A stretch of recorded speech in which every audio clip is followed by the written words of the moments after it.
Congratulations. You are being rescued. Good God, I might have to start removing sins just for the fact that Alan Tudyk exists. Tudyk!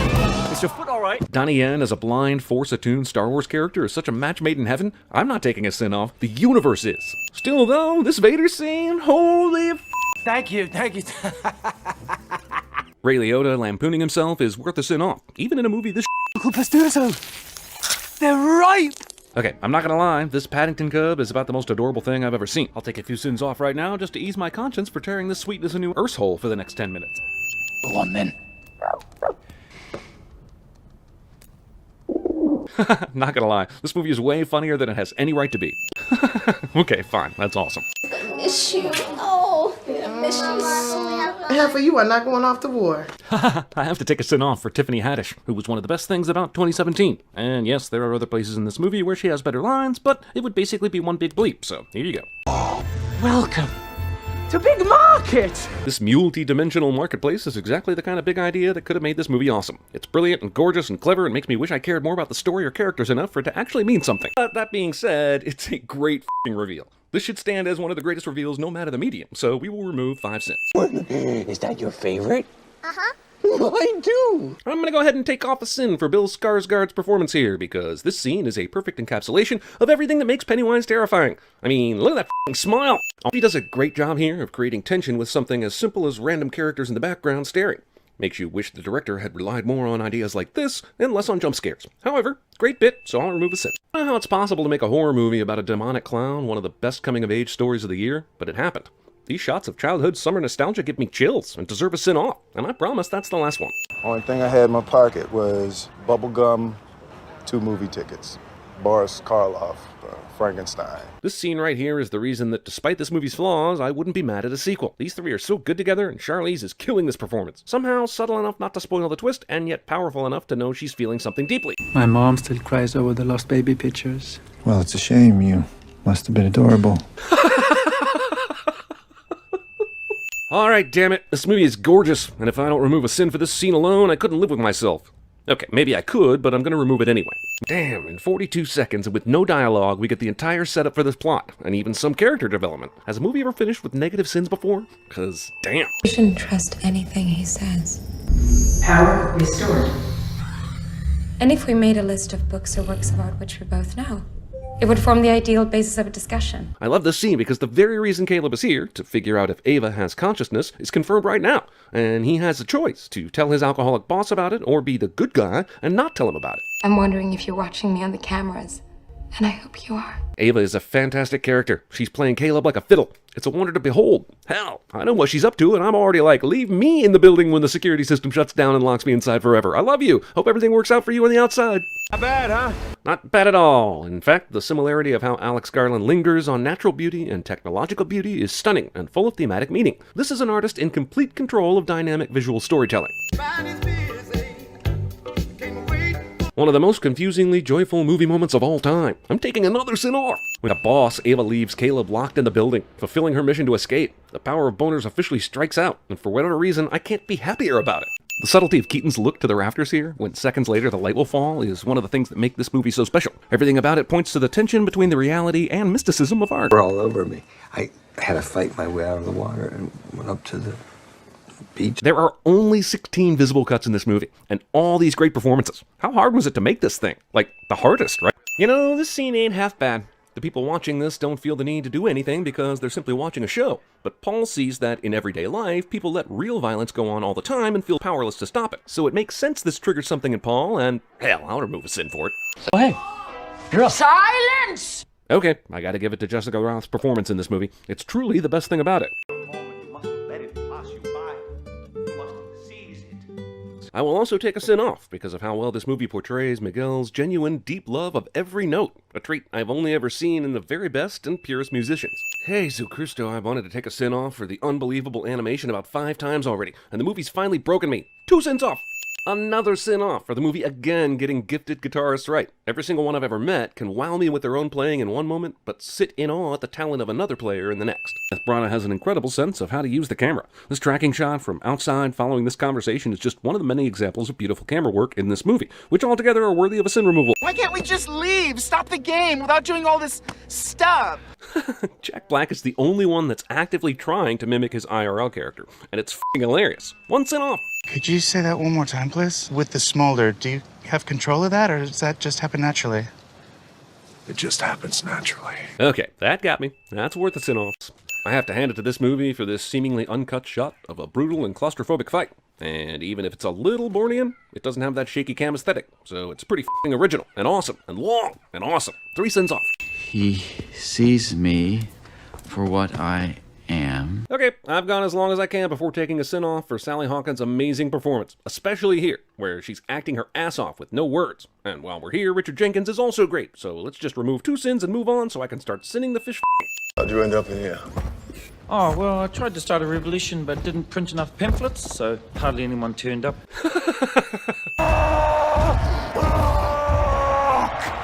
Yes! This movie's pretty funny, isn't it? This is just gorgeous. Everything about this scene is rad. You wanted to know who I am? You'll see!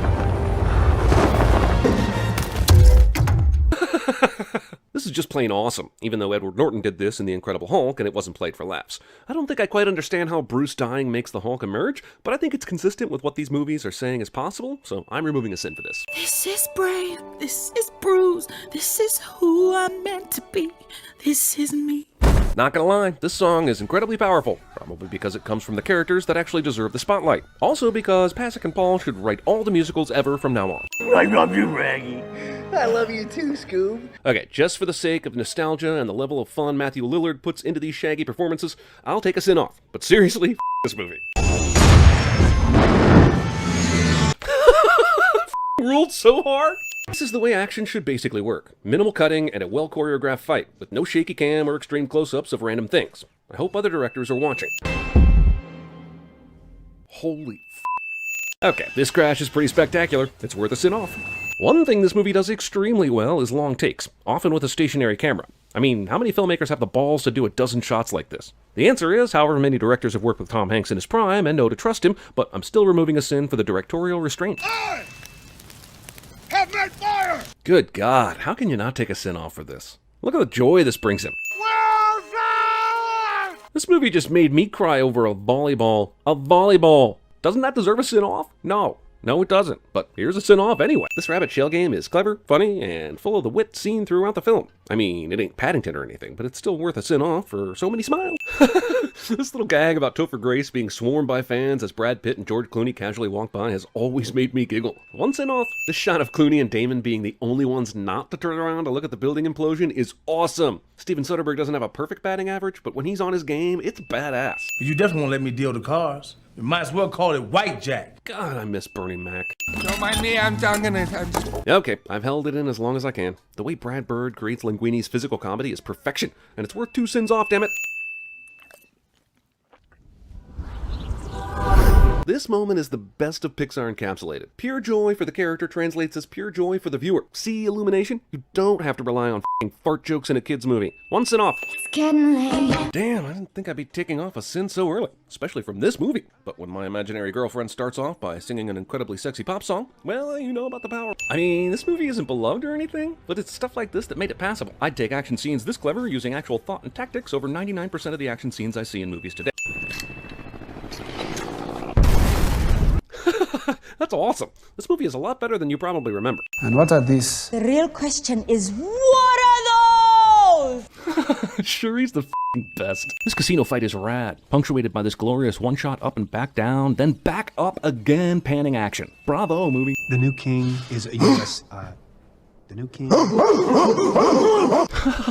damn it, tell me to stop taking all these sins off. Buried me in the ocean with my ancestors that jumped from the ships.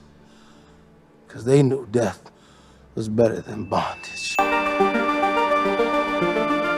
Is it too soon to take a sin off for this incredible Daft Punk score? Cause sweet damn, this is good stuff. I'm Castor, your host. Between this, Twilight, and Passengers, it's clear Michael Sheen could make a good living just stealing the shit out of middling sci-fi movies that star pretty people.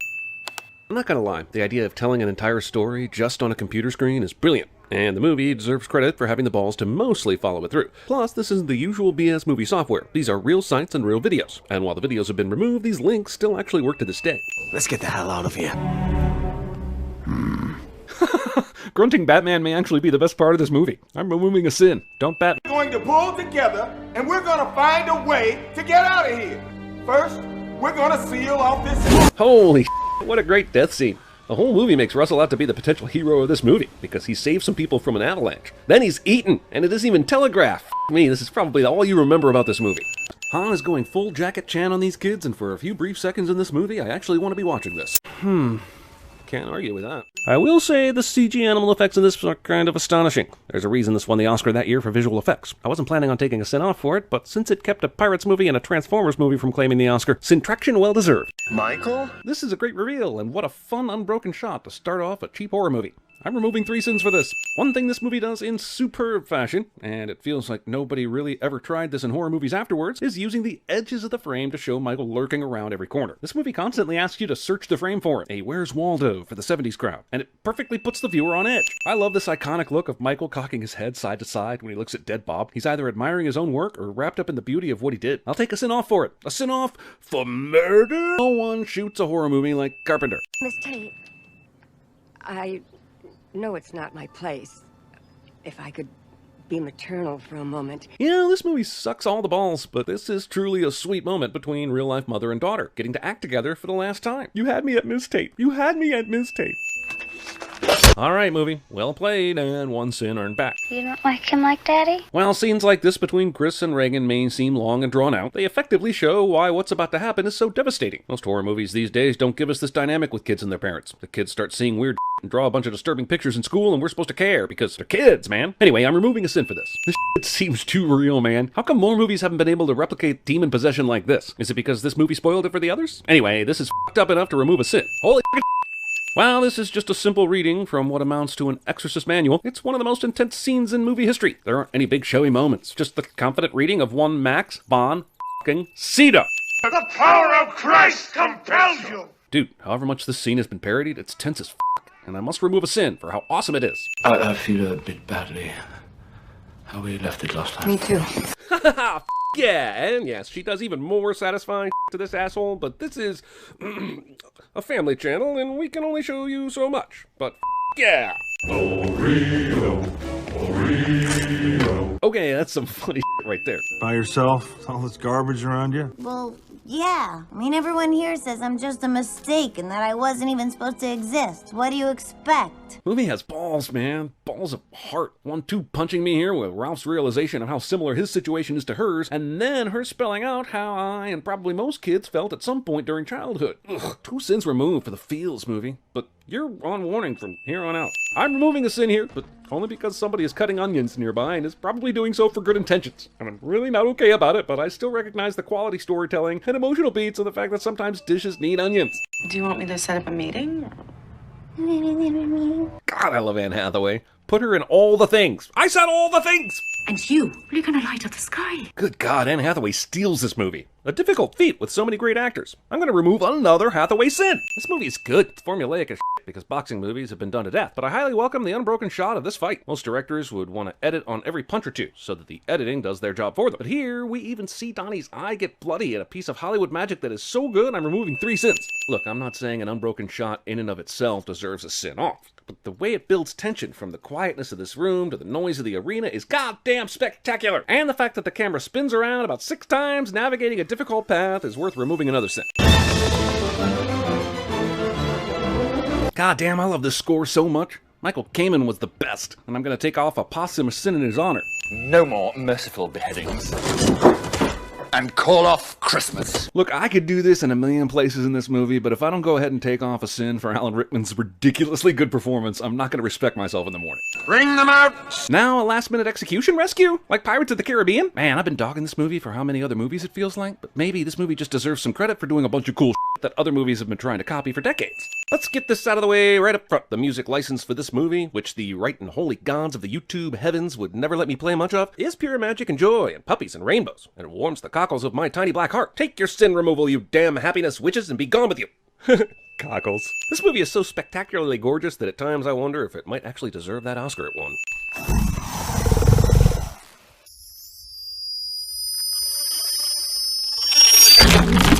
Okay, so while we're being total dicks to this movie for no good reason, it must be said that the use of sound and the lack thereof is amazing. Also, any movie that is so tense that it makes assholes feel the need to be quiet in a theater is doing something right. So we're going to remove 5 sins.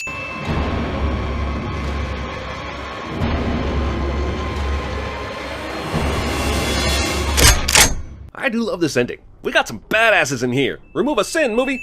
And just like that, Brad Bird proves he's still a god of animated action. Clever touches like a splitting bike for a stretchy super, camera angles that emphasize the craziness of the close movements without ever losing the overall geography of the scene. Total shots of pure glorious cinematic adrenaline course throughout this movie, and I couldn't stop myself from taking a few sins off if I wanted to. I told you! Oh man, this Jack Jack versus the Rock Rack section is like Pixar somehow snuck one of its best short films into a larger film, and still had it make complete sense as part of the story. Oh, I wish the Incredible could follow that boat. I have to sin this moment for being preposterously convenient, but I'm also smiling too hard at how awesome it is. Straight to sin movie, damn it! I need you to cause a distraction. Holy we're all gonna die! Ned, you are a treasure. Movie finally answers the question I have never asked about what happens when a film character uses a Bruce Almighty Moon as a projectile. And I've got to say, I should have asked this question years ago. Holy shit, this fight between Strange and Thanos is, first of all, amazing as f***. I'll take off 2 sins for it. A thing of beauty is a joy forever. I will take a sin off, though, for the pure old-school movie magic at work here. Damn it, movie! The songs, that voice, Julie frickin' Andrews. This movie is pure magic, and even my cold, dark heart has to take a spoonful of sins off for how joyful this movie is. Okay, this is an example of how fun this movie could be, and so we will knock off a sin for this very good moment from a not-so-great film. Look, this guy doesn't look like Han or sound like Han, but somehow he still feels like Han, and that is enough. It's kind of amazing. I'll take a sin off. Holy shit. Also, despite that, I've got to give it up for the f***ing fight choreography in this movie. Jesus, who even thinks up fights like this? This is the perfect way for Deadpool to knock Russell out of the picture. And it's a beautiful shot. Holy shit, that's awesome. This scene is f***ing amazing, and you can bet your happy ass I'm going to be taking some sins off for it. But I do have to knock it a bit for the using AC/DC's Thunderstruck in an action sequence cliche. Not to mention that only Domino actually uses her ability to stop her from dying, but no one else even tries. Like, couldn't Bedlam somehow manipulate the electricity around him to... Anyway, you see where I'm going. And for that, I'm only going to remove 3 sins. Also, this scene is goddamn awesome. Passion of the Christ. Then we beat them overseas, where there's no such thing as religion. Remember the movie Interview with the Vampire? I don't want to. You're my Tom Cruise. And you're my Kristen Dunst. Kirsten? I was fighting a caped badass. Then we discovered his mom is named Martha, too. In Star Wars, men are destined to become their father, and then have consensual sex with their sister. You need to just keep living. Thank you, Matthew McConaughey. Your words are a treasure. There's gotta be some way to die. I just need to die harder. These old guys on the wall. Who lives here? Callista Flockhart? Carrying 3 feet off the ground to snatch up the nearest muffin crumb? News, live here at a breaking news situation. Come quietly, or there will be trouble. You stole that from RoboCop. Is there like a sorting hat? My superpower is just unbridled cancer. Give me a bow and arrow, I'm basically Hawkeye. What did I do to piss off a grumpy old f***er with a Winter Soldier on? Who are you? I'm Batman. You're so dark! These ain't not from the DC universe! In every film, there's a moment when the hero hits rock bottom. In Cool Runnings, it was when John Candy's prize bobsled broke. In Human Centipede, it was when those people signed on to be in that movie. Hands off that kid, John Connor! Give me your best shot, One-Eyed Willie. Oh god, that hurts. Suck it, Mel Gibson. Zip it, Thanos. We have a deal. Hey, big guy, the sun's getting real low. I want some more. I bet you do, Brown Panther. I just don't want to put any more stress on my family. I'm not even really sure if they could. Tony f***ing Collette. I wish I could shield you from the knowledge that you did what you did, but your sister is dead! This scene is so visceral, and everyone's so amazing in it, I'm removing 3 sins. Just mainline this classic opening into my soul. I said mainline it, damn it! Should be more interested in science, Jake. You know why? Because your face is perfect. F***ing priceless. No lie, I'm gonna take a sin off for this movie. For the love story between these two and its authentic portrayal, even in the midst of all the silly Oh! Karen is thrilled with you. She got an A. Just gonna go ahead and remove 1 sin because it's Joan f***ing Cusack. Guys, what the hell are you doing? What is all this? Trying to make her feel I will say this scene is awesome. Wish the rest of the movie could have been on the same level as this scene, but this is worth at least one sin removed. No gifts for you. Damn it, these two are gold together. That, the rest of the cast, the writing, just remove the sin already. It's really beyond words. It's really incalculable. Man, I don't know how much of Steve Carell's dialogue was improvised in this show, but I choose to believe it's around 90%. And because Michael is a iconic character, I'm gonna begrudgingly remove a sin. But seriously, Jim, right? Oh, bother. Somebody seems to have eaten all the honey. Jim Cummings is a national treasure. Fight me. Thinking you weren't burdened with an overabundance of schooling.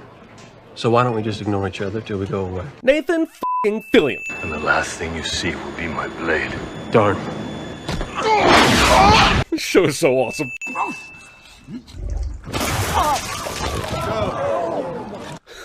The movie can speedbag my ass, but you can tell that Tom Hardy's going for it. And this scene alone deserves a sin off. These three in this show together, with Apatow and Feig all just getting their start, just kind of boggles the mind. This single show could be considered solely responsible for the existence of 40-Year-Old Virgin, Knocked Up, Funny People, Superbad, Pineapple Express, Forgetting Sarah Marshall, This Is the End, Bridesmaids, and an appaton of other things too. Some great, some good, some not so much. But if you do the math, I'm guessing it all adds up to at least 5 sins off. I want to speak to you. I never No, forget it! You may think I'm going to sin this moment for the creation of the Claire Danes cry face, but nope. I'm going to take a sin off for how awesomely and disgustingly right this show gets high school, especially the relationships. So there. I'm not crying, you're crying. She was hiding, but in this other way she wasn't. Claire Danes really is great in this, and she plays this role so authentically that it works even amongst the clunky dialogue and soap opera melodrama around her. I just can't finish my so-called sins without taking at least one off for her magic. Now, the secret to this game is never, ever take your eye off the ball. Forrest is mostly played for laughs here, but in this ping-pong advice moment, he takes it to heart, and it's adorably hilarious. I choose this as the moment I will remove one sin. Is there something funny about this, Jordan? God, Jack, there's like 7 things funny about this. I really wish I could play you the 5 minutes of absolute gold that's about to pour forth in this meeting. It's funny, meaningful, clever, and Aaron Sorkin is a gift from the writing gods. And I'm taking 10 sins off, and I'm doing it while walking down a hallway. I thought you might be excited that the first girl that I bring home is a Chinese professor. Chinese American. The movie deservedly gets credit for its diverse and expansive superstar Asian cast, and the way it captures Asian culture. But one of the most impressive things to me is the subtle way it navigates the nuanced prejudice within the Chinese culture itself. The cultural education and impact alone is well worth a sin-off. My mom taught me how to play. She told me Mahjong would teach me important life skills. This Mahjong scene is pure brilliance. You don't even have to understand the game to get the symbolism, metaphor, and beauty of this I have all the cards, but I'm letting you win moment, and how it mirrors the I have none of the cards, but I'm going to win moment from the beginning. But the more you look into the actual game, the deeper the symbolism grows. I don't have the space here to go into it all, but I do have the space to take off a few sins for one of the smartest and most poignant scenes of 2018. Oh, thank God, somebody finally heard us. I'm going to take a sin off for this movie giving us a city-only location text, and not assuming I need to be told Belfast is in Ireland. God damn it, Christopher McQuarrie. This is the f***ing right here. I'm removing 3 sins for this camera and stunt work. All of you are madmen. All of you. Maybe I'm too easily impressed, but damn, this is a great movie moment. More insane camera and stunt work. You know what? Give this movie another 5 sins off. Whether or not you think the show is funny, it's hard to argue against the chemistry of the main cast. Even in this scene where they're all together for the first time, they're playing off each other like they've been together for 10 seasons. That's worth at least 1 sin off. Look, I'll be honest, these Ant-Man movies deserve praise for portraying a modern family that includes divorce and stepdads without making it feel weird. In fact, these movies go out of their way to show how uplifting and positive co-parenting can be for divorced parents. 1 sin removed. What's up?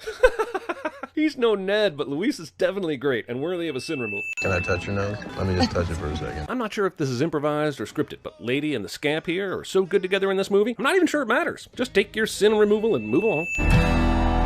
Okay, this look deserves a sin off. Jack's character is never as happy and satisfied as he is right now. He brought Allie out of her shell, he convinced her to come to the show, and he knows what a big star she can be. This movie is sometimes infuriating, but I do appreciate the hell out of this moment, so take it off, baby.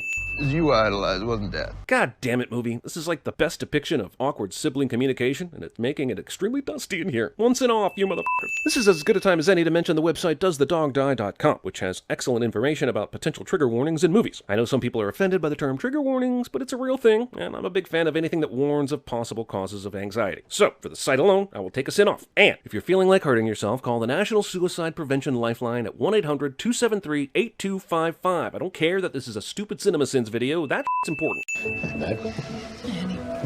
This is actually a beautiful reveal that these two possible opposing forces are married. The first 20 minutes sets it up and then reveals it as a key piece of information without beating us over the head with it. There's obvious talent at work here, so take your sin off and get back to the melodrama. Spiros, you wouldn't know the right thing to do if it kneeled down and sucked your tiny goddamn Okay, fine. I'm in. Giamatti is having way too much fun here for them not to be aware of how over the top this all is. I mean, he just Pacino'd so hard, Pacino said, "Bring that down a few decibels, Charlie." Consider my market cap leveraged.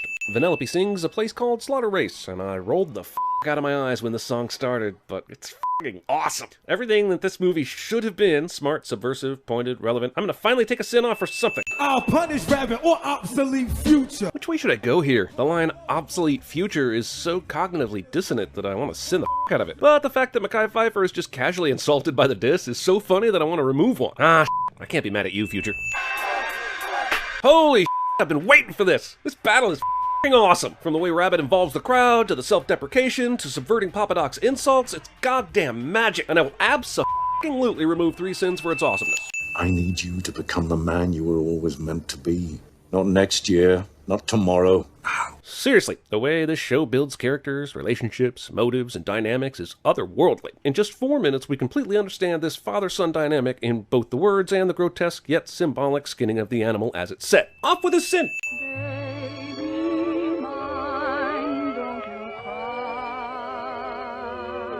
I'm not crying about a non-existent baby elephant. You're crying about a non-existent baby elephant. I will say this for the movie. The slow-mo drug plotline gives it a reason for the action movie slow-motion cliche, which leads to some really f***ing cool effects, like the skin rippling and the ensuing gun battle. That deserves a send-off. Incendiary.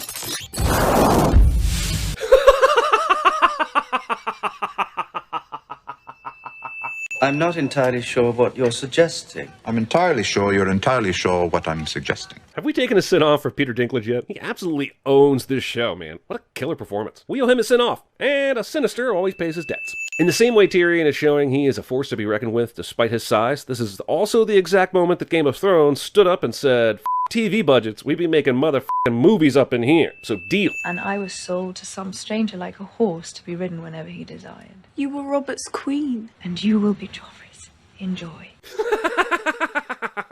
I mean, that's terrible. What a great line. All things considered, this is a pretty badass action scene. It definitely plays with special effects to make Moulin Rouge look like a bona fide action star, but I'll take this over the f*** you, we're Marvel fight scene anytime.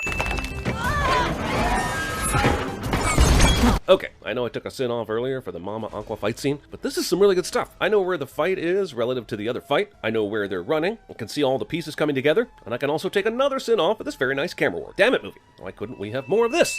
Dracarys. Yes! Yes! Look at that army! Look at those dragons! Look at them! I love this show! You'll ruin the... Jay, stop it! This scene right here, perfection. I know I baz on Lerman for his heavy-handedness, but this shot of Jay literally showering Daisy with riches with too much exuberance because he's missed her so much, along with her initial joyful reception that turns to slight sadness, just brilliant. One sin off. I'm sure it's nothing to worry about. The band's playing the cool song about how the Lannisters obliterate their enemies, so I think we're good. Why would he be wearing... Oh my god, is he going... What the is happening? The Rob will survive? The Catholic... Is this really happening? What is this show? But Arya will at least save... Grey Wind! How in the... No!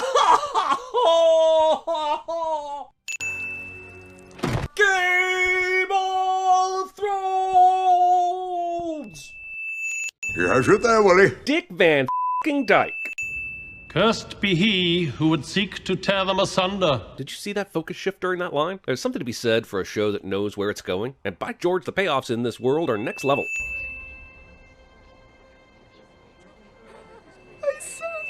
Is that f***ing Tombstone? God, I love that this movie is bringing out these great underrated characters like Tombstone and the Prowler and putting them on the big screen for the first time. That deserves a sin off.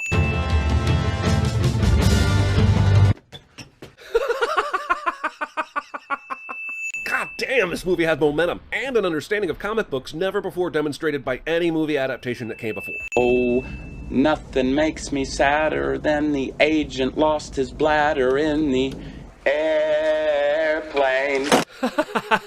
Okay, I've gone as far as I can without taking a sin off of this Malkovich performance. This is prime Malkovich, people. She cursed me, called me a whore, promised to throw me through the moon door. This is astounding work. It's quite possible Sophie Turner doesn't get near enough love for her acting chops. And that stops now. Take this sin as a token of our fealty. Lady Aaron died. Little moments like this are where the show truly shines. Katie, remember that note I taught you the G? Alright, I've physically gone as long as I can without taking a sin off for what could be Jack Black's best performance. He's perfectly cast, interacts with the kids delightfully, and truly loves the music that they're playing. And this scene is a great representation. This movie isn't perfect, but there are some beautiful moments like this, so take that sin off, baby. I'm not going to play this song because I'm scared Jack Black will show up at my house with a subpoena, but let me just say, this is f***ing awesome, and really worth the price of watching the whole movie. It's hyperbolic and histrionic and way over the top, but it's awesome nonetheless, and it earns a sin removal. So have you decided yet whether I'm worthy of your service? Have you decided yet whether you're going to have me killed? As much maligned as this season may be, the teaming up of these two is a stroke of genius. It's the Dustin and Steve of Game of Thrones. There's almost 20 minutes left in this episode, and shit's about to get real, and damn it if this show doesn't completely own my ass right now.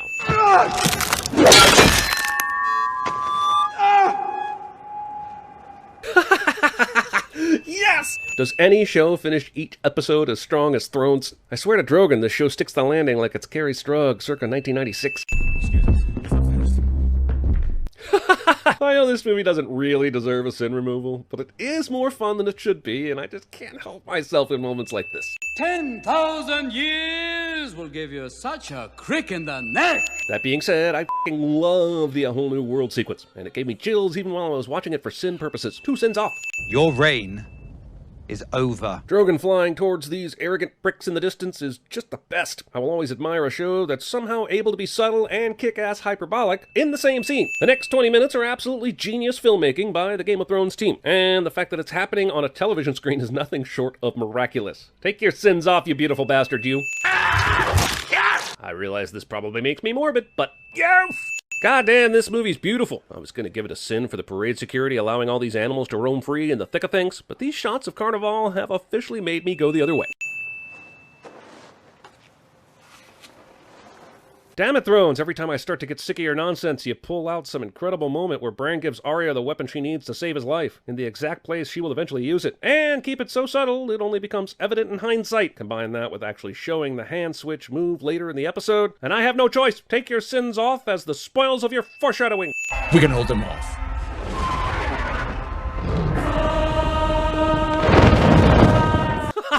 Awesome!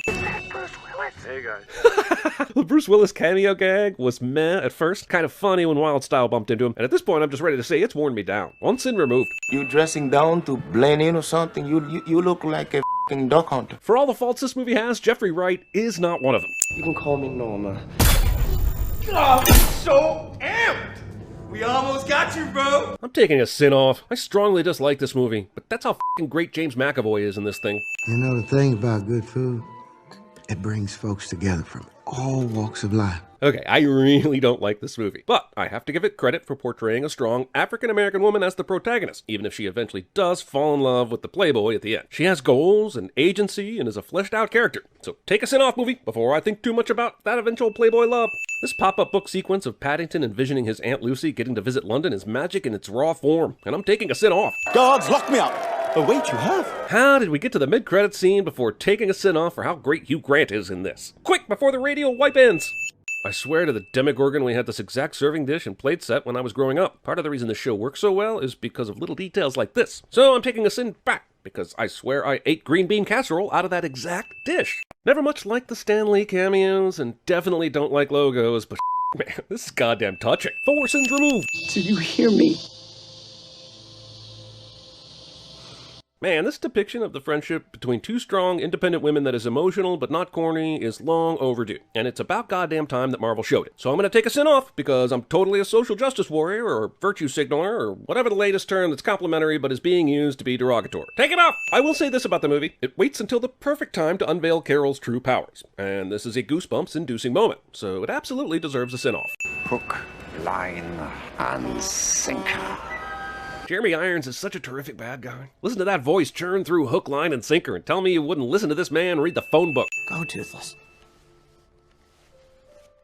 Go. Damn it, this movie is all sorts of a mess, but this relationship is legit. Take your sin off while I go find a tissue, you bastard. It's little details like this that make this such a goddamn unicorn of a movie. No one would notice Vincent walking to the bathroom on their first or even probably second viewing, but it's such a delightful little nugget that I have to remove a sin. Come on, let's hang back. And look, just because I wouldn't get no man a foot massage, don't make it right for Marcellus to throw Antoine off a building into a glass motherfucking house. I mean, the idea that two gangsters are waiting until a precise moment to make their entrance and continue a discussion about foot massages is hilarious, and it's going to remove one sin from this movie. What ain't no country I ever heard of? They speak English and what? Jesus Christ, some of this movie's dialogue doesn't necessarily hold up, but this is just absolute gold. It's at this point that Dusty Springfield's Son of a Preacher Man is playing, and Vincent is exploring the house, and Mia's getting ready, and it's like a cozy blanket of movie warmth, and I love it so much that I can watch the scene a million times in a row and not get sick of it. And go ahead and take a sin off while I'm hypnotized by its awesomeness. Force, as in we're a force to be reckoned with.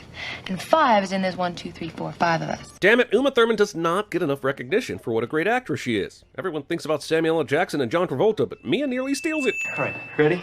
1. Is this perhaps one of the most intense scenes of all time? I think it might be one of the most intense scenes of all time. So he hid it. In one place he knew he could hide something. His ass. 5 long years he wore this watch. Up his ass. It could be that we're being too easy on this movie, but this is a classic scene. Hilarious. Awesome. The Christopher Walken scene is another sin removed. Holy shit, he killed him with an hour left in the movie. Of course, we flash back after this section, but when I first saw this, my jaw hit the goddamn floor. Masterful storytelling. So, along with his Oscar for Best Screenplay, Tarantino also gets a sin off.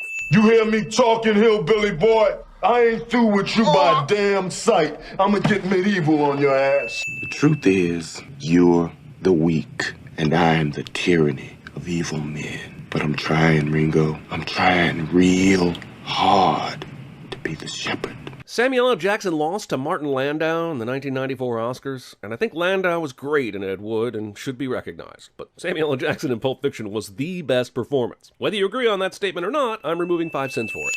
The way they turn this house into a living creature is outstanding. Also, I do have to take a sin off for Vincent and Rosa here, who are great models of actual foster parents that care. There are so many depictions of awfulness from foster kids in movies that this is a breath of fresh air. Wait, did I just get too serious? Scene does not contain a lap dance from Rosa, roll credits, Prometheus School, or running away from things. Whew, that's better. They asked people the same question, what power do you want? But this time, they made it so the answers were anonymous. The fact that this character is fully fleshed out and physically disabled, but the movie doesn't make a big deal about it, is something that should be celebrated like hell.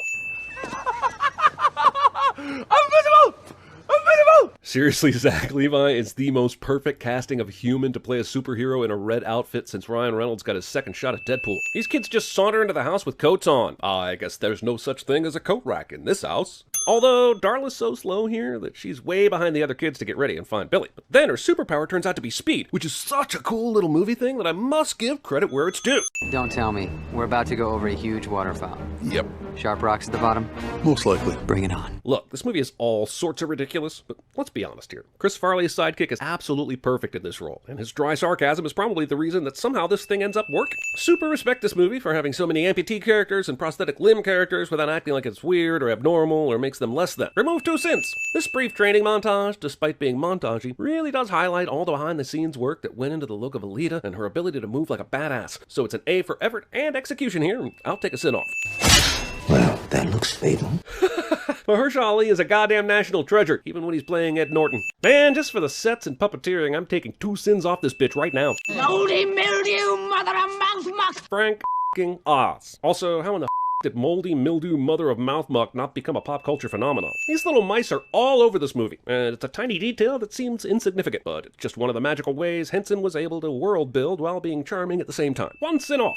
Hi, Georgie. Iconic moment. Even though Bill Skarsgård definitely kills it in the remake, Tim Curry is the OG of Nightmare Fuel, and thus shall be recognized with a removal of a sin. My mom gave me that to say to help with my stutter. No offense, pal. It ain't helping. Look, I know this version of it is a piece of shit, but the fact that these characters are such great friends and can bust each other's balls is fun to watch. And I'm gonna knock a sin off because I'm feeling generous.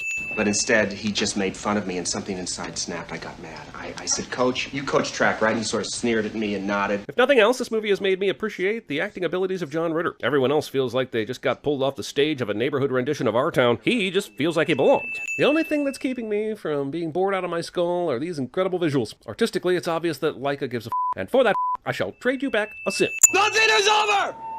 Nothing! You just don't turn it off! It wasn't my war! Holy shit, this movie rules on so many levels. Great action, great setting, excellent villain, and some of Sly's best acting. That's right, in a Rambo movie, motherfuckers. Take a sin off. What game? It's called... Is There a God?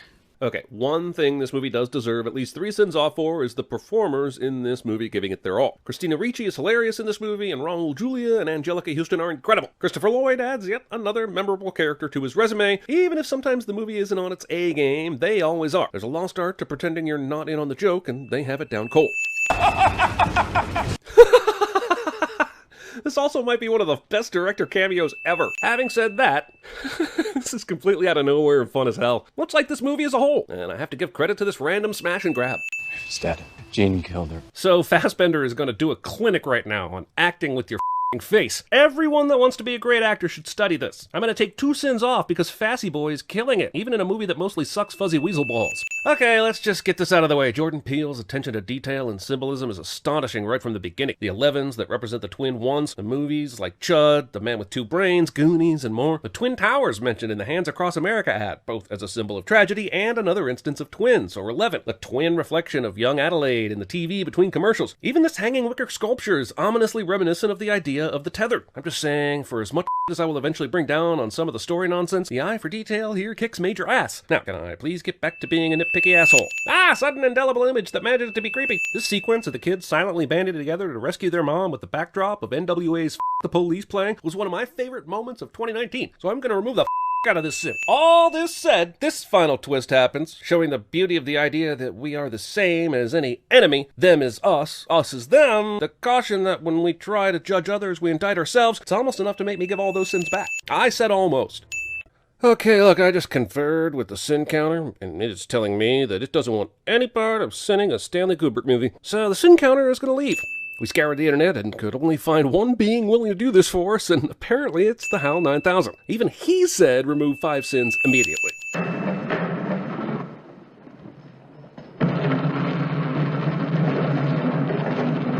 Of course we're going to remove a sin for this low-angle shot of Danny riding around on his big wheel with the wonderful sound that changes as he rides over the carpet and exposed hardwood floors. You think we're monsters? Yeah, you're nuts if you think we're not removing a sin for this shot. Wendy, stay away! Darling, light of my life. I'm just sitting here watching Jack Nicholson for the last 5 minutes. What a mesmerizing force of nature this guy is. I do think he goes overboard too quickly in this movie, but at this point in the film, all I can say is, goddamn. I'm just kidding. This hedge maze is so goddamn brilliant. The staging, the lighting, the suspense, the smart way Danny outthinks his dad. All right, I'll take one last sin off, but I'm reaching my limit here, man. I gotta say, though, love the touch that the Buster Keaton montage is playing in the background here, because that is apt for this flick.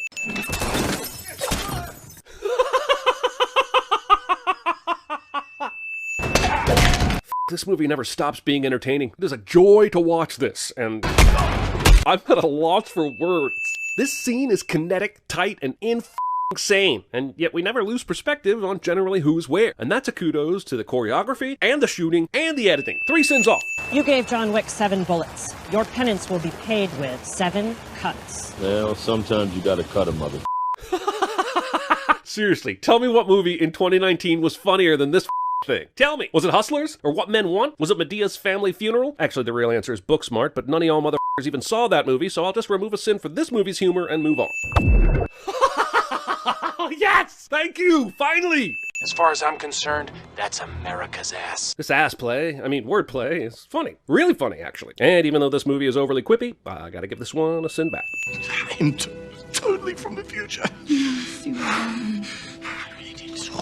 It is awesome in a multi-layered way how the time travel gambit not only allows for this movie to correct a wrong, but to also allow some key characters to see their loved ones once more in a completely natural and unplanned way. It's an unexpected bonus, and it deserves a sin off.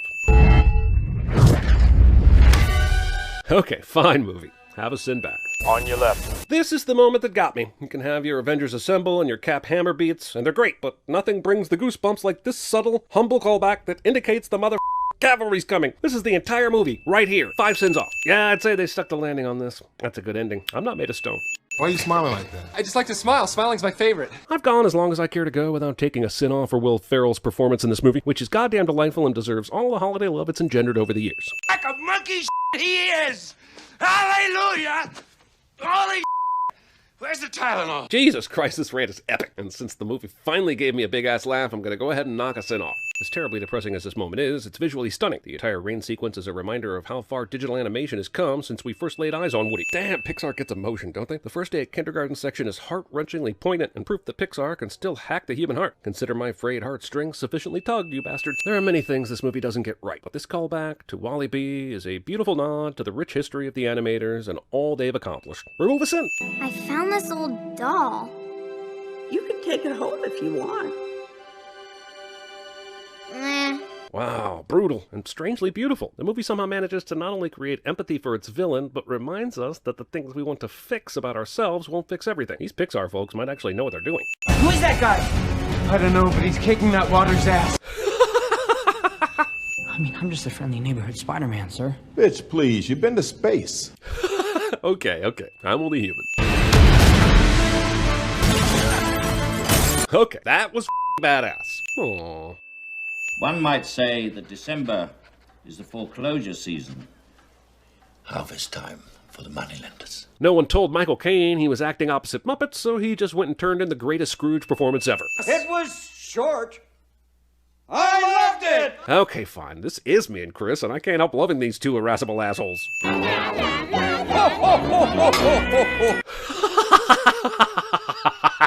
But also, this is the greatest Muppets movie ever made, it's the greatest Christmas Carol movie ever made, and it's arguably the greatest Christmas movie ever made. So I'll take off 3 sins as a courtesy. Pop, you want a shock? I think you're a great guy. There's a reason this movie has stood the test of time, and that reason's name is Jimmy Stewart. He somehow takes the sentimentality and cheese and turns it into a big old plate of sincerity. I knew I'd have to give this sin off eventually. Might as well get it out of the way now. It's from London. Oh. Mr. Gower cabled you need cash. Stop. My office instructed to advance you up to $25,000. Stop. Hee-haw and Merry Christmas, Sam Wainwright. This. To my big brother George, the richest man in town. And this gets me every time. Every single time. Santa Claus is coming to town. Sure, like you could get an entire New York City crowd to join in. I mean, there's no way that they're... Sorry, I just got this lump in my throat. Let me get some water. Son of a bitch, I'm a sucker for movie moments like this. But I told myself I wouldn't tear up. Someone remove a sin before I start bawling uncontrollably. You are nothing but a suit. That's my cue. Look, this movie is nothing super special or anything, and it doesn't have to be. But this is a great moment between two actors with 3 movies between them. She finally gets her punches in, but doesn't feel great about it. And the pain that Joe barely masks as he tries to keep up this facade in the face of a woman he's been falling in love with is a wonderful clinic in acting. I will remove a sin. Joe shows up, finally confirming that he's the guy she's been talking to online. But look at the range of emotions that go through Meg Ryan's face here. Meg Ryan's really good in this. Let's dance! Yippee-ki-yay, motherfucker! It, Bill Hader's too good to escape this video without a sin removal. There are many reasons I should probably take a sin off for this movie. The striking visuals, the metaphoric wonder, Oscar Isaac without a shirt on. But the reason I'm going with is that this badass all-female science crew is just a matter-of-fact part of the story. Never feels forced and absolutely rules. Well, this f***ing Skeletor demon bear is the scariest thing ever put to film since maybe the Twilight Baby. Legitimately one of the most terrifying scenes of the last 20 years, so I'm knocking 2 sins off. Also, I'm not going to reward this shitty movie with any other sin removals, but I do want to applaud the extremely smart decision to get Patton Oswalt to play Max. Not only is he a badass voice actor, it's much better than the alternative from the first movie. Okay, enough of this SJW bullshit. I've got a movie to sin.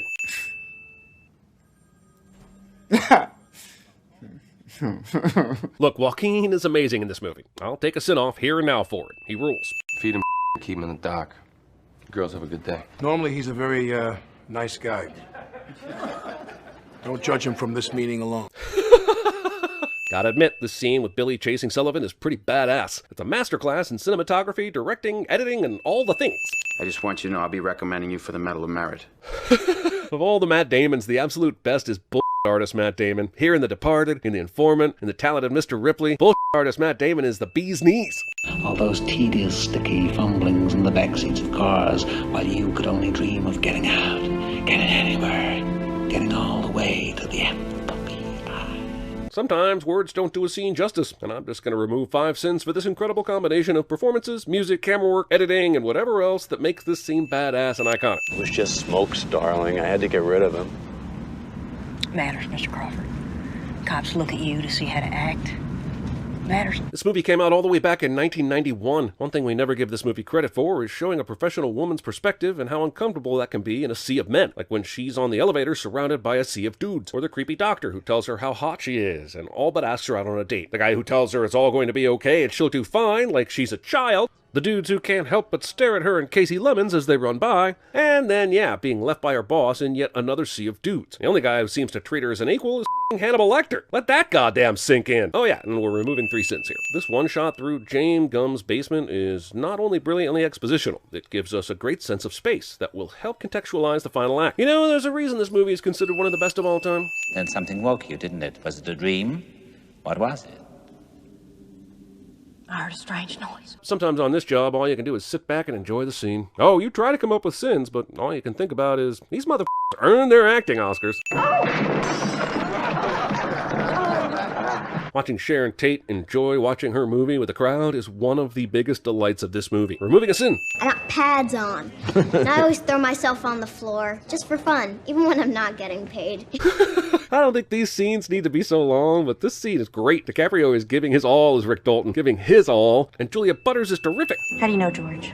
I used to shoot westerns here at the ranch. So, despite what I said earlier, this scene does deserve a sin removal. It's tense because we know Cliff Booth isn't a real person and could easily be someone the Manson family killed. He's deep in their lair, talking to Squeaky Fromm. And Tarantino started this scene with the camera level, and now we've got these wicked angles that contribute to our unease. We're certain he's either dead or going to have to fight his way off this ranch, so I will duly remove a sin for the great filmmaking. And don't you move.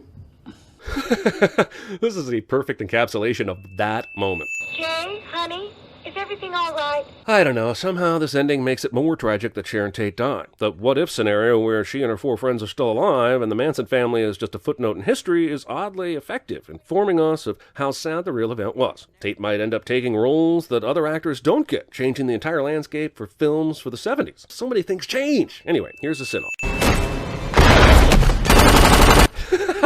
Okay, you made me laugh. I'll take a sin off. I'm about to remove a sin for the beautiful bear shadowing in this painting as a stand-in for the incredibly complex and nuanced illusion and subliminal visual storytelling that is all over this film. And if it bothers you that foreshadowing can be both a sin and a sin removal, get your own YouTube channel where you can make the rules, because this movie is one of the best examples of brilliant foreshadowing I've ever seen. I think the Saki Saints do the same thing in Braj Bhumi. So, we are your hosts? I love how this movie takes subtle digs at the hubris of supposed smarty pantses. Take a sin off, you bastard. And thus begins the weirdest, funniest, most disturbing sex scene I've ever seen in a movie theater, and I kind of want to take a couple sins away for it. But it's so weird, man. A dude's face when the older lady is cheering him on. Damn it, I'm in. Hey, look, everybody, it's Stan Lee making a cameo in a DC movie. That's awesome. I'm not sure if we've ever given a sin for his cameos. I don't have the time to check, but let's remove one here. Well, at least they have their parents. Their parents are dead. Man, this Olaf recaps the first Frozen movie part is probably the best thing about Frozen 2. I will duly remove a sin. This is the first and perhaps the sneakiest direct reference to The Shining, and I have to give the movie credit for this level of detail. The color of the office, the position at the desk, Danny's even sitting in the exact spot Jack was when he was talking to Ullman in the original film. My nostalgia boner is going to force me to remove a sin, damn it. I don't know why I'm picking this scene of Rose doing the astral projection thing to take a sin off for Rebecca Ferguson's electric performance in this movie, because I could do it at so many places, but I'm doing it now and no one can stop me. She rules in this movie. Help me, please, Tony.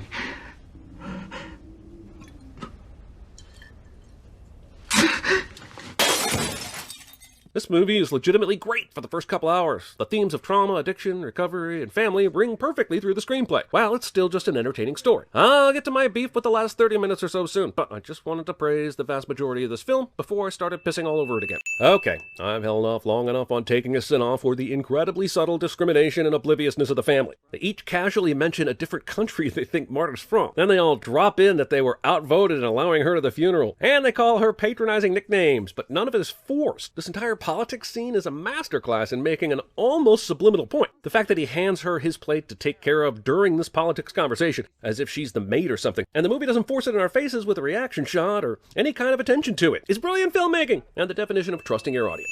Also, now's as good a time as any to say that Ana de Armas got f***ing robbed for an Oscar nomination in this movie. Sure, but who would have been left out in her place, you might ask, and I'd say, why can't there be more nominees? And then this turns into a big Oscar debate. Anyway, her performance is worth a sin-off.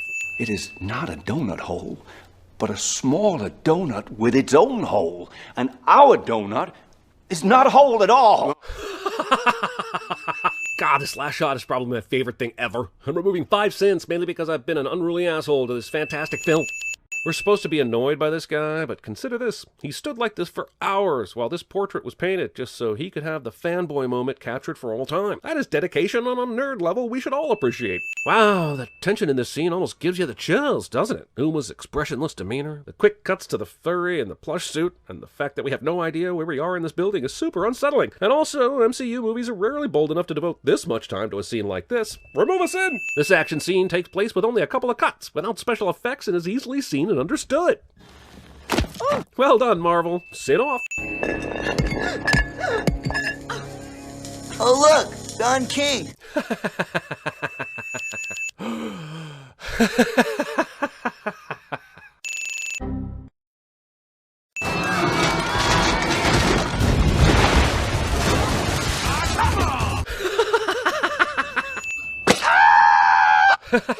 Got me again, dang it. The music in this movie is awesome, inventive, minimalized, and punk as I'm going to try and keep the sin removals to a minimum, but this kills me every time. I love these X's that show up throughout the movie. Edgar Wright is awesome at these details, and I love this. Oh, hey, it's tonight at the He's got such a finely tuned sense for pacing and telling a story in an amusing fashion, and to think they wouldn't let this guy do Ant-Man in the way he wanted. Anyway, removing a sin. I love this scene so much. This is just the band playing at the Battle of the Bands, but Edgar Wright once again sticks in these great details. Kim was upset that the previous band had a girl drummer, and now she's on stage giving a look to her right, and there's the other band's girl drummer giving her the stare of death. It's such a funny cutaway, and one of the reasons why this movie is so enjoyable. Sometimes I let him do the wide shots when I feel like getting blazed back in my Winnie. Chris Evans has been awesome for longer than you realized, hasn't he? I'm not going to play the music here for fear of Brie Larson and the original band who did this, Metric, jumping out of my TV with a bunch of copyright lawyers, but this song rules. The writing, the performance, the Breeness, all deserving of a sin-off. We are Sex Bomb, and we're here to make you think about death and get sad and stuff!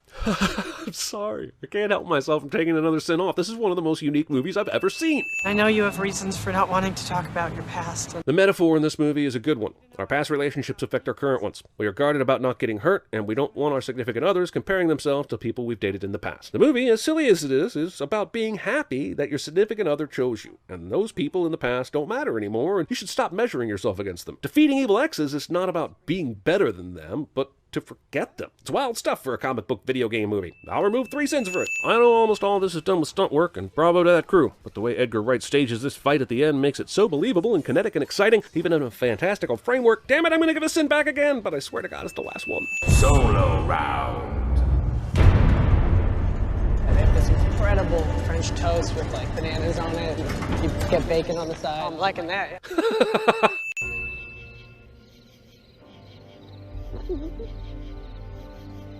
I'm removing a sin right here because this is a hero. He saw something scary, gulped even, and still pressed forward despite his fear and inexperience. Hogarth for president! Biggest thing in this town is probably the homecoming queen. Oh my God! I don't think Christopher McDonald gets enough love for this performance. He's easily the best voice performance in this movie, and worth a sin off for sure. God damn it, did Vin Diesel just make me cry? I'm always surprised when you praise me. I'm surprised to hear that I have. Just give these two a spin-off and be done with it. Their back and forth might actually make this raised pinky fest watchable. Mosley, Her Majesty is speaking to you.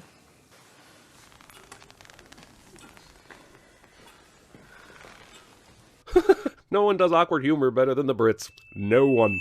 Are you talking to that camel? Yes. That's Lucille and Hank and Jeffrey's in the back. You know what? Kevin Hart is really funny in this movie. And if he's not giving this performance, I'm not sure this is even passable entertainment, so that deserves at least 1 sin off.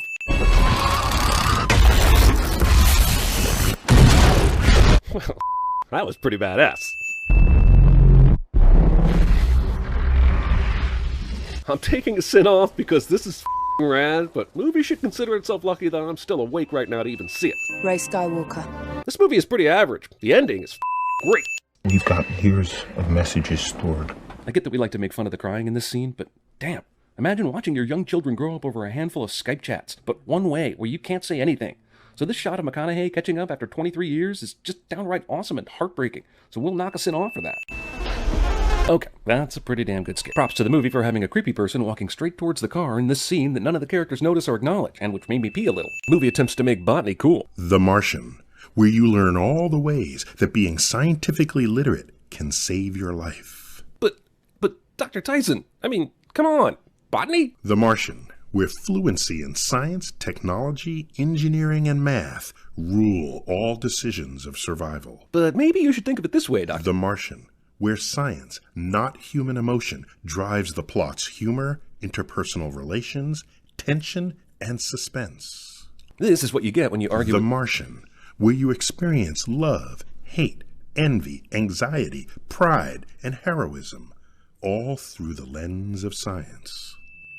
I'm gonna have to science the shit out of this. The Martian, where the protagonist survives, not on wit, prayer, or hope, but on sciencing the shit out of everything.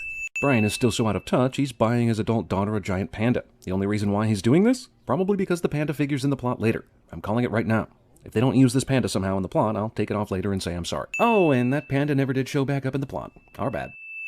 Having said that, this is the moment that solidified Survivor as one of the best sociological experiments of all time. There's a reason this show's been around for 40 seasons and continues to pull good ratings, because watching humans interact in all their strange, beautiful humanity is fascinating, and it always will be. This whole story makes more sense if you know I got a thing for thigh-high boots. Am I about to remove a sin for thigh-high boots? Damn straight I am. Look, if the sins don't matter, why should the removals? I mean, sure, you could say it's because this bit with Jay is actually pretty funny, but also, have you seen thigh-high boots? I was a teenage pop star in Canada.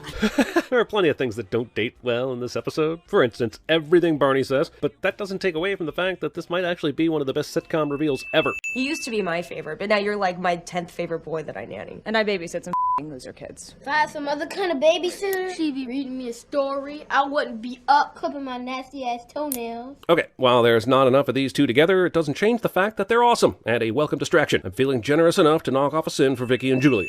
I can't do it! I'm sorry, I can't do it! Gotcha. Gotta say, that was cool. I mean, probably too little too late. Sure, have a sin back. Yeah, I'm a nitpicky asshole, but I have to admit, the opening 13 minutes of this film are f***ing outstanding. No dialogue and one person walking around London, especially with the backdrop of that awesome music. I get the gist of everything that has happened up to this point. It's brilliant storytelling. You never think it. Needing rain so badly. Not in England.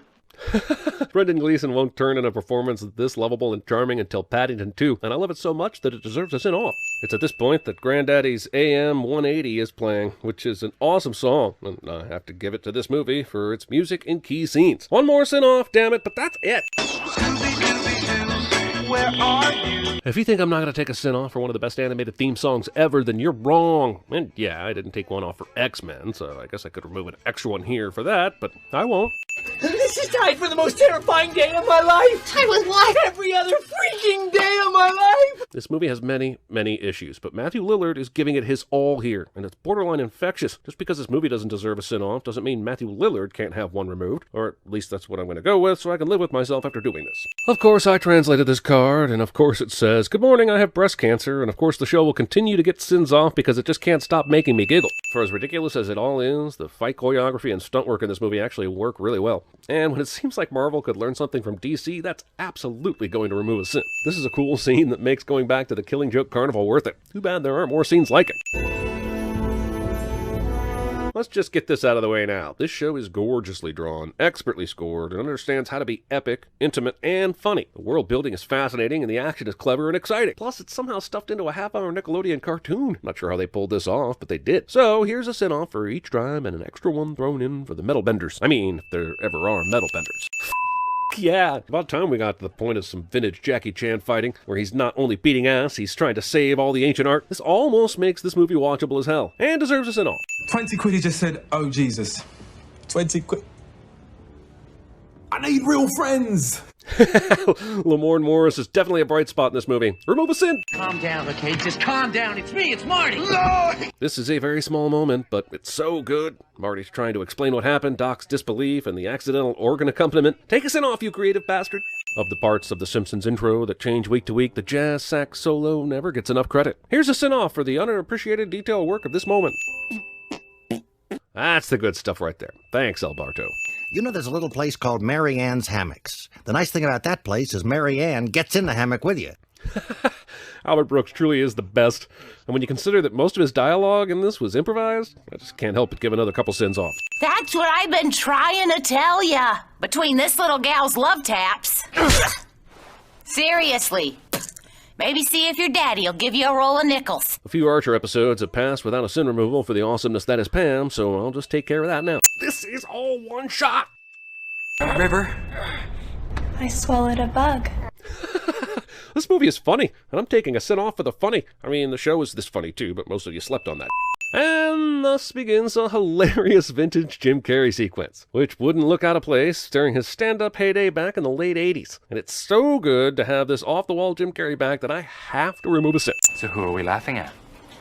Just something somebody wrote. Who? Dave Barry?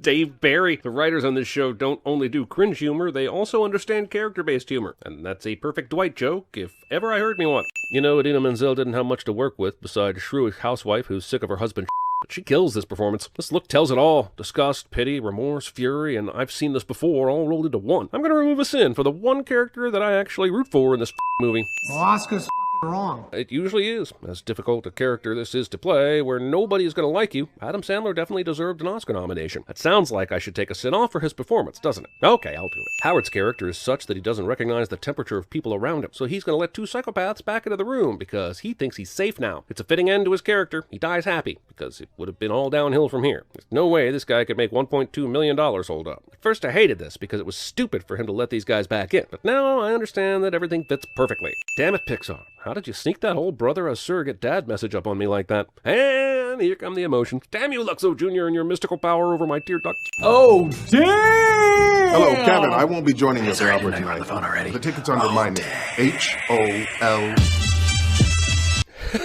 Is there a show on TV with better week-in, week-out cold opens than Brooklyn Nine-Nine? I think not. It's already in a patient's mouth, son!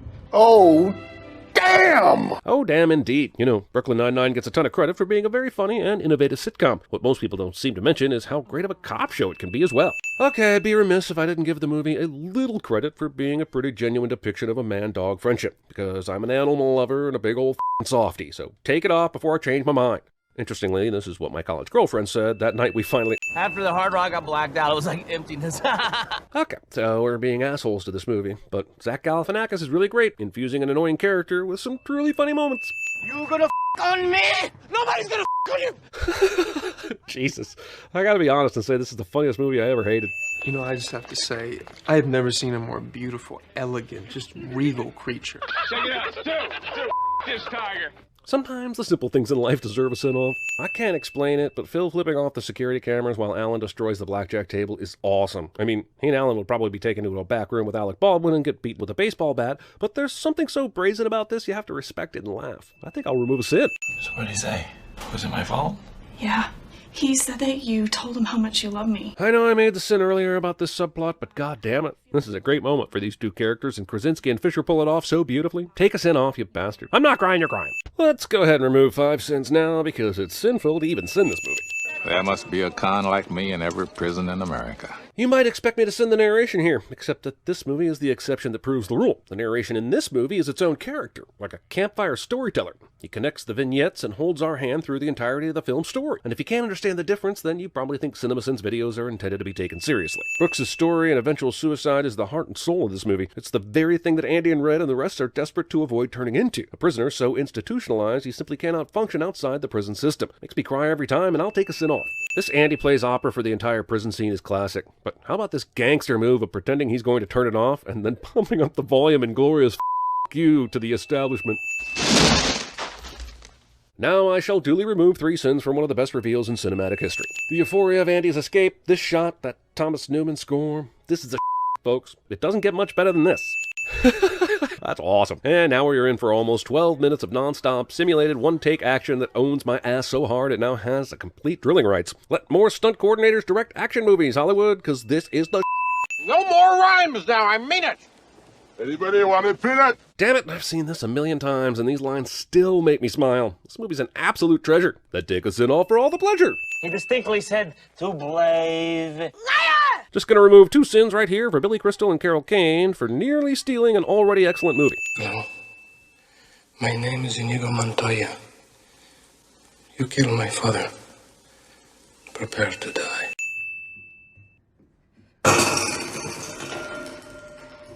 The opening 10 minutes of this movie are a masterclass in suspense. It's one of the most memorable opening sequences in recent memory, and so it deserves a send-off. Elizabeth Moss is awesome in this scene. Cecilia breaks down the emotional and physical abuse from her boyfriend in a way that is very real. There's a mixture of pain, embarrassment, and relief all mixed into the performance, and that's a tough thing to do. I'm required to read this. She's not required to listen. Email me a copy, and we will read it. You bet. This is Elizabeth Moss's movie, and without her performance, this movie doesn't work. But it shouldn't go unnoticed that Harriet Dyer is a rock star in this movie. She says more with a simple facial expression than most actors can, with pages and pages of dialogue. Another great and clever scare. This movie is really good.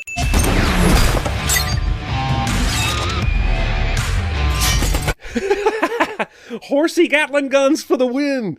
This is every bit as awesome as it is unrealistic. I'm taking 10 sins off, but I'm adding 19 sins for a total of +9.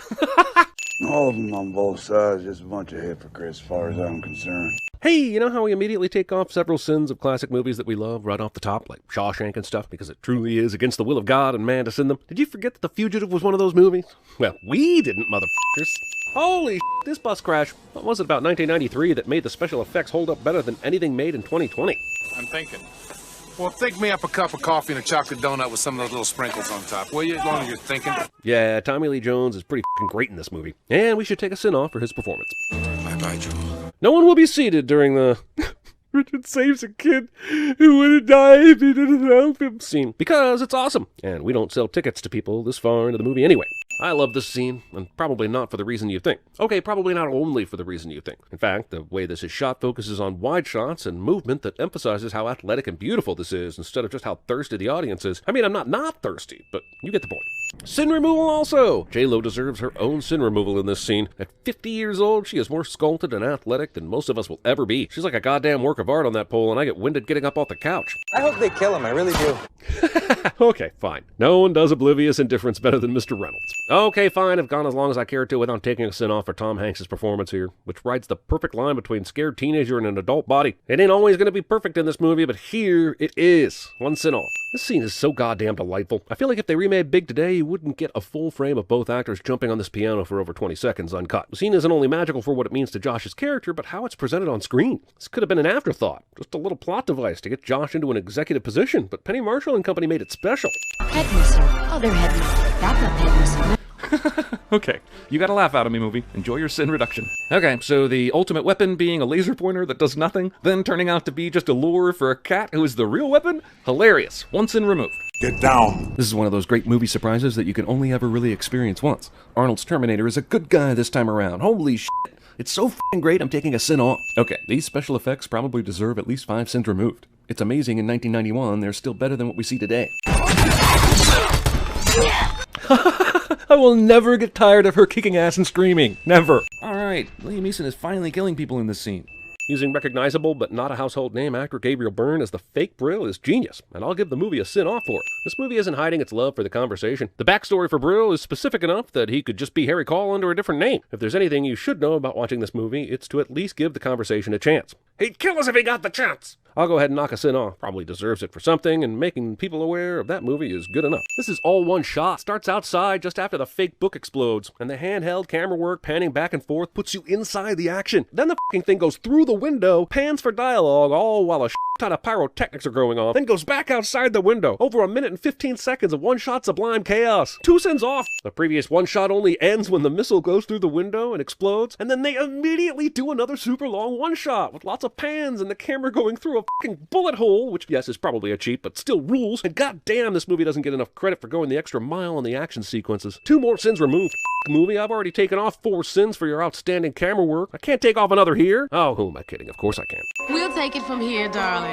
And thus begins one of the coolest ideas in this generation of Disney movies, where these fantastic characters turn the idea of a Greek chorus on its old white head. And every time I watch it, I'm giddy. Go on and take your sin off while I'm still smiling. How sentimental. It's James Woods, everybody, and this is an all-timer of a voice performance. I can't condone a lot of the things he's said and done in real life, but this performance itself is worthy of a sin off. Okay, this is a really good song, so I have to give it to this movie for, like Scott Pilgrim vs. the World, having actually dope music on its soundtrack. Maybe it's the inclusion of Johnny Simmons that makes the magic. Either way, go on and take a sin off, you devils. Also, let me say that this part of the movie is legitimately creepy, and the chemistry between the leads makes this thing super rewatchable. Take a sin back, damn it. This free fall from the space tower scene is intense, thrilling, and anxiety-inducing. One sin off. God damn it. This is a mesmerizing movie to look at. And shots like this just remind me how much it sucks that Bernard Rose didn't stay on the director it list, because he can direct the f*** out of a movie. 2 people get brutally murdered and the cops do nothing.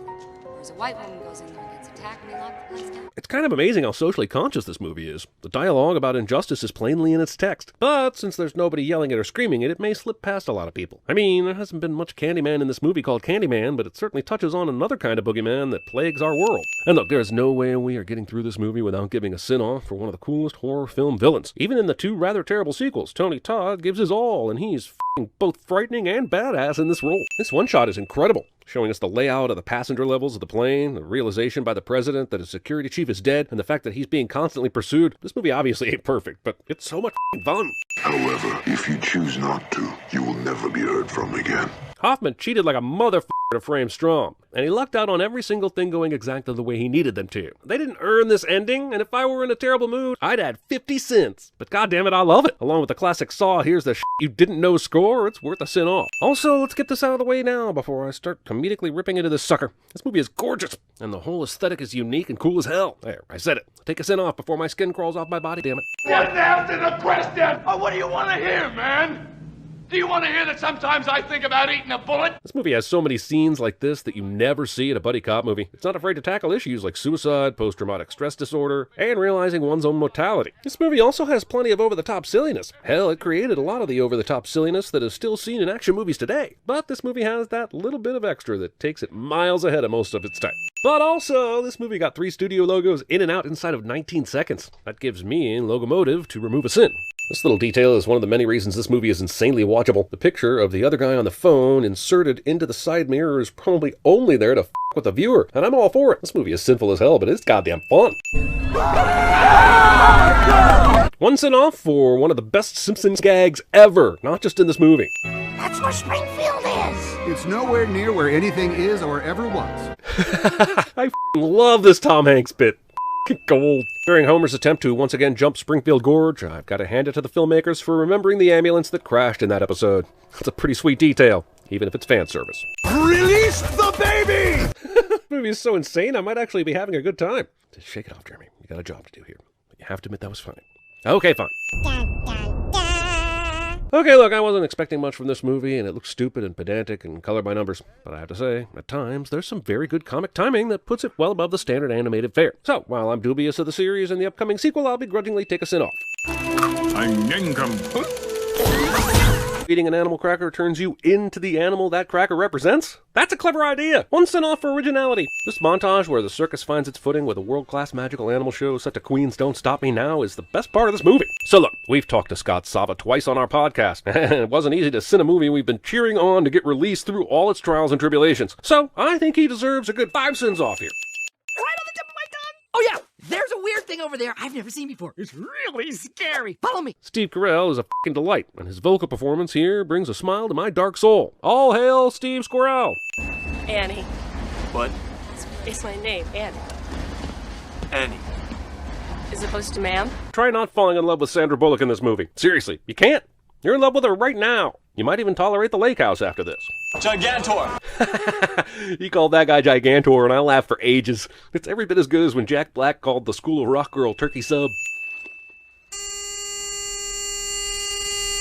I obviously don't want Harry to die, but this scene is so well done. A simple red light and a beeping sound, followed by Jeff Daniels' I'm dead face. This fade from Paramount logo to actual mountain is f***ing sweet, and the logo is only like 8 seconds long. One of the things that makes this movie awesome is how little dialogue or explanation this opening scene gives you. It's largely just watching the action of them solving a riddle. If it were made today, the entire first segment would be full of stupid one-liners back and forth, most of it being about cultural misunderstandings.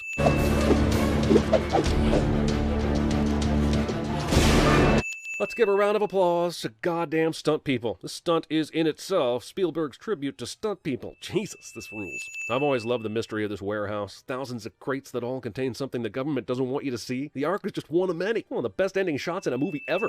the tender love story between these two girls, played like it's no big deal, is the best thing about this movie, and it deserves a sin off. I love this man beyond measure, and reason he's not my boyfriend. He's all and he's more. I was drag racing. You were drag racing. In a Prius. I don't win a lot. I really honestly think Jason Bateman is the only actor who could make this as funny as it is. Very few could hit the sincerity note he hits here. The line is funny without it, but he makes it 10 times funnier.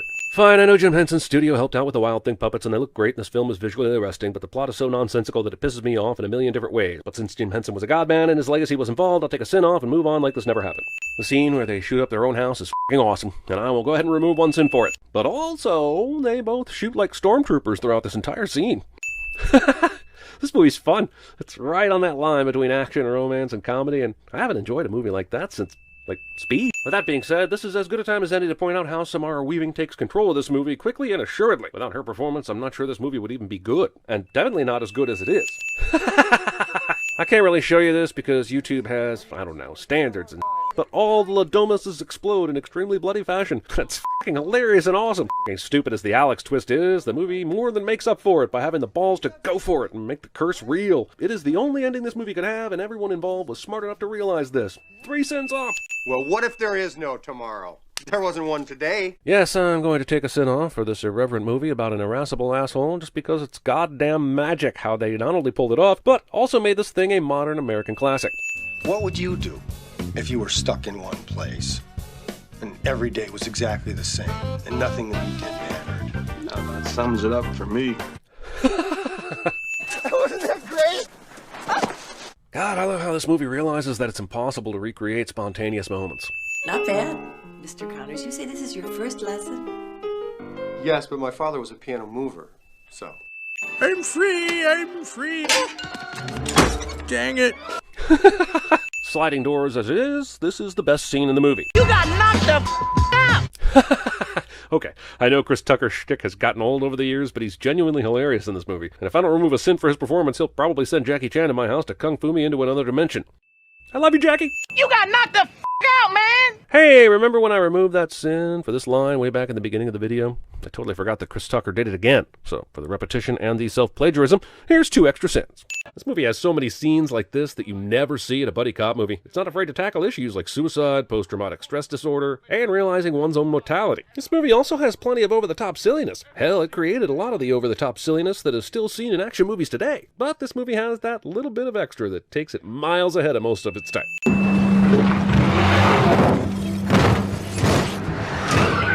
Yeah! It's befuddling, yet maybe wonderful. Catherine, who is not inverted, is being led by Sater, who is inverted. Kat's experiencing some weird inverted all around her, and she's moving forward through time. She was taken from the warehouse, thrown into an SUV, and driven back to the warehouse, all by people looking like they're being rewound by Adam Sandler and Click. Then Sater goes into the past and encounters past Kat, who is still not inverted, but if you don't realize she never gets inverted until after the cavalry arrives, your brain will be actual mashed potatoes trying to figure it out. In the end, I'm gonna give mad respect. I'm impressed this asshole kept up with so many moving parts.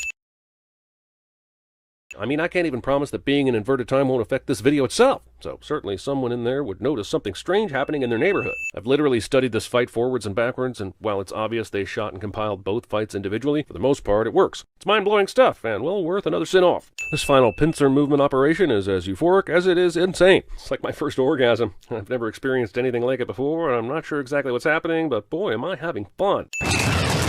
What? I'm not even sure if that's a sin or a removal. And by this point, you aren't either. 3, 2, 1,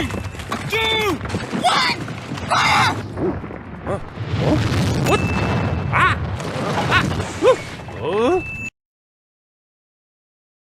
This is arguably the best scene in the movie, and one of the best scenes ever to be paired with an iconic pop song. You get a sense of all the primary characters, along with the space of the school, and some significant plot development, all without a word of dialogue. Get that sin out of here! My stepsister, I sometimes worry that she eats too much. Shut up, Kim. God damn. 2 for Evil Dead, please. He grabs her and says, I promise one day things are going to get better for you. And it's my very favorite moment in this entire film. Donnie, a kid that no one thinks cares about anyone, even himself, says the truest, most inspirational words to this overly bullied girl, and it just f***ing sings, man. One sin off. I can't play the music, but let me assure you that the movie is playing an amazeballs version of the song Mad World, performed by Gary Jules and Michael Andrews, and it's a perfect collage of everyone waking up in the primary world and kind of realizing some went down. And this is the last sin I'm taking off, I swear to God. You got a point. Cassie Clean was a bad mother. Hey, I ain't saying clean bad. Watching Arsenio Hall and Eddie Murphy play different characters throughout this barbershop scene is fan-tastic. You don't see comic actors do multiple roles like that anymore, and it's a shame. Plus, that's some awesome Rick Baker makeup. Here's 2 sins off. Good morning, my neighbors! Hey, you! Yes!